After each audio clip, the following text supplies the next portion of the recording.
Well, turning to political matters in the U.S., the Department of Justice has appointed a special independent counsel to investigate Russia's alleged interference with the 2016 presidential election and possible ties to associates of President Donald Trump. The White House denies reports that Trump asked former FBI Director James Comey to drop an investigation into his national security advisor Michael Flynn. From Washington, our correspondent Jessica Stone has this report. Robert Mueller led the FBI for 12 years. Now he will investigate whether the Trump campaign colluded with the Russian government in the U.S. presidential election. Mueller takes over for Rod Rosenstein, the Deputy Attorney General. In his announcement, Rosenstein said he made the decision because a special counsel is necessary in order for the American people to have full confidence in the outcome. Not long after the announcement, President Trump issued a statement which reads in part, quote, "As I have stated many times, a thorough investigation will confirm what we already know. There was no collusion between my campaign and any foreign entity. I look forward to this matter concluding quickly."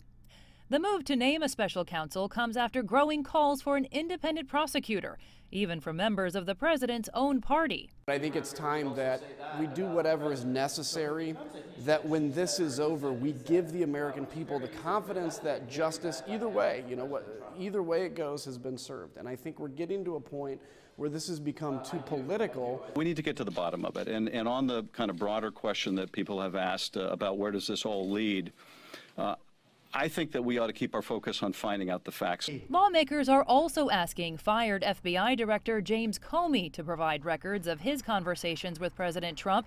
Comey previously led the FBI's investigation into ties between Trump's national security advisor Michael Flynn and Russian officials. Trump fired Comey last week. On Tuesday, the New York Times reported Comey kept records of his meetings with Trump, including one where the president told him, quote, "I hope you can see your way clear to letting this go, to letting Flynn go."